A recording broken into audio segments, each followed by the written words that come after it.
Бәріне сәлем. Біз бүгін қаланың орталық көшелерінде орналасқан Браунис кафесіне келдік. Бұл отбасылық кафе. Ішін бір таныстырып өтейін. Кафе осы ғимараттың 4-ші этажында орналасқан.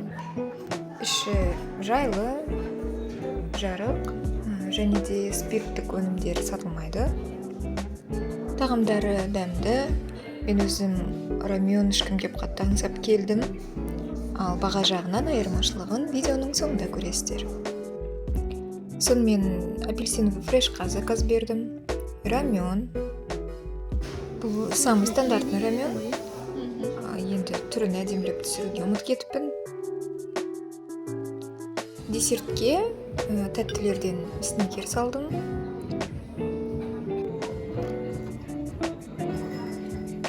Бұл жерде менің мамам да келіп қосылды. Жұмыстан шыққан соң бірге шай ішейік деп шақырып алдым. Мамам паста папарделиге тапсырыс берді, және де шай алдық марокканский. Ал балаға деп суға бұқтырылған күрішке тапсырыс бердік. Бірақ бір минусы сол күріште болды. Біз оны өте ұзақ тостық, және де келгеннің өзінде тұзы аздау болды, дәмсіздеу болды. Негізі біз оны бірінші келіп қояды деп ойламыз, бірақ ол ең аяғында келді.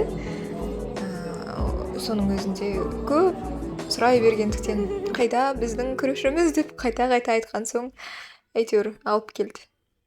Сонымен бұның бәрі 11.759 теңгеге шықты. Атап өтетінім, мен сол рамен үшін келгем. Рамен өте дәмді болды. Сонымен Семей қаласының қонақтарына осындай қысқаша шолу.